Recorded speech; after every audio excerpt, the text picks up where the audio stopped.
கீழே இருக்க எல்லா இந்த போர்ஷன் எல்லாமே நெகட்டிவ் தான். இதுல யார் சார் மோர் ஸ்டேபிள் அப்படின்னா which one is more negative அதுதான் மோர் ஸ்டேபிள். இது எல்லாமே நெகட்டிவ் தான், ஓகே.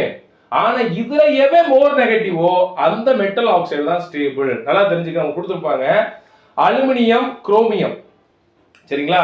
இந்த அலுமினியம் குரோமியம் ஆக்சைடை ரெடியூஸ் பண்ண முடியுமா முடியாதா?